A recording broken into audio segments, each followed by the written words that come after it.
अस्सलामुअलैकुम प्यारे बच्चों, किड्स लर्निंग में खुश आमदीद। इस वीडियो में हम पढ़ेंगे रमज़ान के बारे में।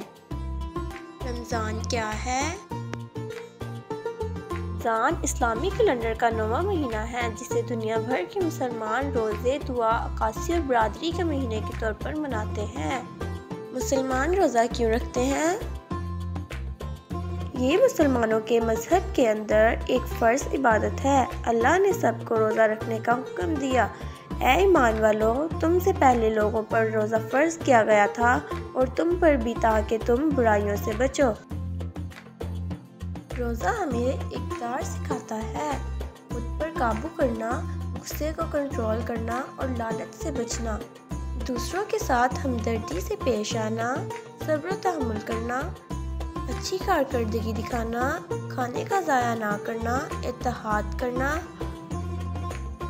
मुसलमान रोज़ा कैसे रखते हैं? रमज़ान के रोज़े का मतलब है कि सहरी से ग़ुरूब आफ्ताब तक पानी और खाने की तमाम चीज़ों से परहेज़ करना। तलुए आफ्ताब से पहले मुसलमान जो खाना खाते हैं, इसे सहरी कहा जाता है, और ग़ुरूब आफ्ताब के बाद अज़ान मगरिब के वक्त मुसलमान जो खाना खाते हैं, इसे अफ्तारी कहा जाता है। क्या तमाम मुसलमान रोज़ा रखते हैं? इस्लाम के 5 अरकान या फ़राइज़ में से एक के तौर पर रमज़ान के महीने में रोज़ा रखना तमाम सेहतमंद बालिग मुसलमान पर लाजिम है। आपको कुछ शराइत के तहत रोज़ा रखने की ज़रूरत नहीं। अगर आपकी तबीयत नासाज है, या आप मुसाफिर हैं, और या आप बच्चे हैं। इसके अलावा रोज़ा ना रखने की बहुत सी सूरतें हैं।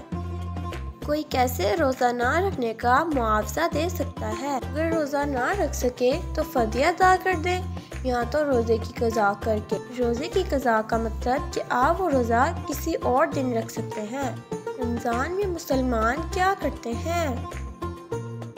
ज़कात अदा करते हैं, दूसरे लोगों की मदद करते हैं, सदका देते हैं, अफ्तारी के लिए खाना मुहैया करते हैं, नमाज पढ़ते हैं और कुरान की तिलावत करते हैं और तरावी पढ़ते हैं। अगर आपको हमारी वीडियो अच्छी लगी तो वीडियो को लाइक और चैनल को सब्सक्राइब करें।